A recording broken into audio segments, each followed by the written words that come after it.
श्री मोहिबुल्लाह जी। बिस्मिल्लाहिर्रहमानिर्रहीम।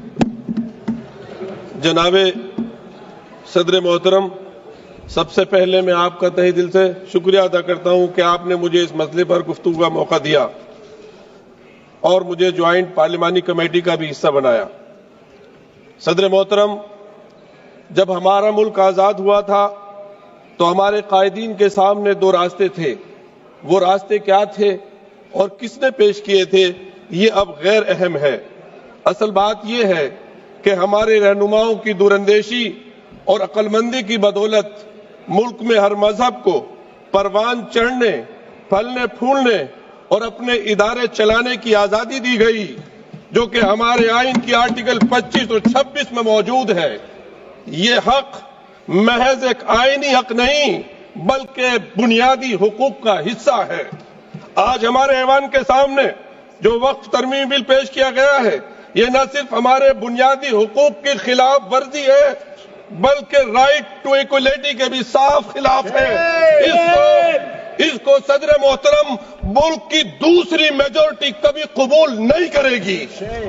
सदर मोहतरम, इस बिल में सबसे पहली तरमीमी वक्फ एक्ट के नाम तब्दील करने की है। मैं कहता हूं, नाम बदलना तो एक मामूली बात है, क्योंकि असल में जो तब्दीलियां की जा रही हैं उनका वक्फ के बुनियादी उसूलों और फिक़ही कवाइद से दूर दूर तक कोई वास्ता नहीं है।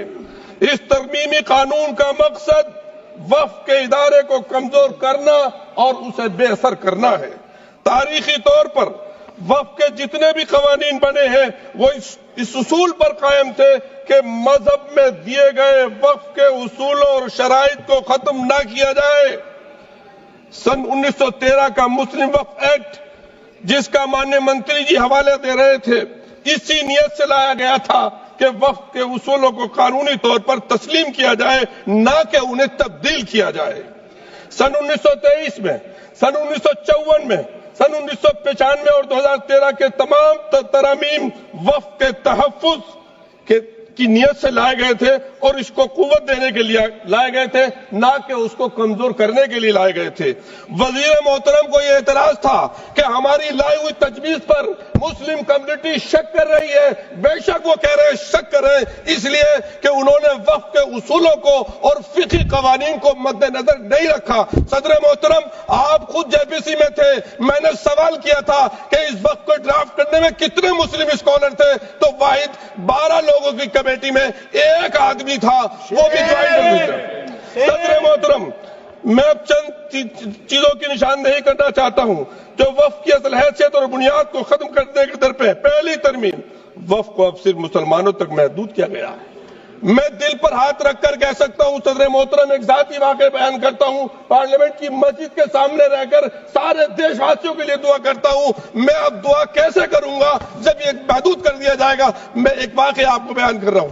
अभी राजस्थान में गया, तिजारा के पास एक गांव हसनपुर है, उस शादी में गया, अजान की आवाज आई। मैंने कहा यहाँ मस्जिद कहाँ है भाई? जब मस्जिद देखी वो बड़ी सुंदर मस्जिद थी। मैंने पूछा ये मस्जिद कैसी है? उन्होंने बताया कि यहाँ 400 साल पहले कोई दुर्वेश थे, इस पेड़, वो पेड़ भी अभी बाकी है, वो यहाँ बैठते थे और यहाँ से हमारे हिंदू महाराजा जी गुजर रहे थे, उनको बीमारी थी, वो ठीक नहीं हो रहे थे। किसी ने कहा कि उनसे दुआ करा लीजिए, उन्होंने दुआ की, वो ठीक हो गए। बाद में जब गए तो महाराज ने कहा कि अपने लिए दुआ करा के रहे, तुम्हारा वारिस कोई नहीं है। वो फिर दोबारा गए और अल्लाह ने उनको उनकी दुआ को। हमारे देश सूफी ऋषि मुनियों का देश है, ये वलियों का देश है, ये तमाम धर्मों की जो रूहानी शख्सियात है उनका देश है। आप दुआ करने से रोक रहे हैं सर, गैर मुस्लिम को वक्फ करने से रोक रहे हैं आप सर। गुज़िश्ता सर, एक इसके अलावा मुसलमानों को भी अपने ईमान का सबूत देना होगा। सर, मैं इमाम हूं, इमाम हरम मक्के का हरम भी किसी शख्स को यह सर्टिफिकेट के लिए मजबूर नहीं दे सकता कि वो प्रैक्टिसिंग मुस्लिम है। जब कोई प्रैक्टिसिंग मुस्लिम होगा ही नहीं तो वक्त कैसे होगा सर?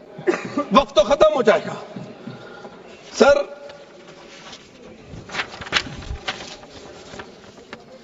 वक्फ बाय यूजर, जिसके मुताबिक अगर वक्फ की दस्तावेज ना हो, डॉक्यूमेंट्स ना हो, वक्फ करने वाले की शनाख्त ना हो, तो लंबे अरसे से जारी इस्तेमाल को वक्फ माना जाता है। यह उसूल हमने नहीं बनाया, प्रिवी काउंसिल के फैसलों से बाज़ाब्ता तौर पर یہ اصول مانا گیا. سر 100 سال پرانی مسجد تو باقی رہے گی، لیکن 600-700 سال پرانی اگر مسجد کا کوئی ریکارڈ نہیں ہے تو آپ کہیں گے یہ وقف یوسف نہیں ہے. ارے سر کتنا ہم لوگ یقین کریں. تیسری ترمیم بورڈ کے انتخابات کو ختم کر کے اسے مکمل سرکاری ادارہ بنایا جا رہا ہے. دلی کی مثال ہے اس کی. دلی وقف بورڈ کو تحلیل کر کے اس کا انتظام ایک ایڈمنسٹریٹر افسر کے حوالے کیا گیا، جو ایک طرف ریلیجیس کمیٹی کا چیئرمین تھا، دوسری طرف وقف بورڈ کا ایڈمنسٹریٹر تھا. اس نے بہادر شاہ ظفر نے جس مسجد کے لیے ریپیئر کے لیے بولا تھا، میرے پاس ڈاکومنٹس ہیں اس مسجد کے، وہ راتوں رات مسجد اخوندی مہرولی میں شہید کر دی گئی. سر اس سے ایسا میسج آئے گا. ہم لوگ، میں تو اس سے میسج کیا، بہت سے لوگ پتہ نہیں کیا کیا کہتے ہیں سر، لیکن حقیقت یہ ہے کہ شاید ان کا آخری ہو یہ ستم. ہر ستم سوچ کے ہم یہ سہ گئے، ہم وفا کر کے بھی تنا رہ گئے. ہمارا نام کیوں نہیں لیا جاتا آزادی کی؟ کتنی قربانیاں دی ہیں سر. میں اور کیا کہوں. کچھ لوگ تو اتنے ماہر ہیں، دامن پہ کوئی داغ نہ، دامن پہ کوئی داغ نہ، خنجر پہ کوئی دھبا، تم نشر کرو ہو یا کرامات کرو. سر ہمیں ان سے وقف کی امید کیسے کر سکتے ہیں جو نہیں جانتے وقف کیا ہے. ان سے کیسے امید ہے وفا کی. سر میں اپنی بات کو ختم کر رہا ہوں. آپ ختم کیجیے، 30 سیکنڈ میں ختم کیجیے. 30 سیکنڈ. سر میرے پیارے وطن میں ایک کلچر کو پروان چڑھایا جا رہا ہے جو کلچر میرے ملک کا نہیں ہے.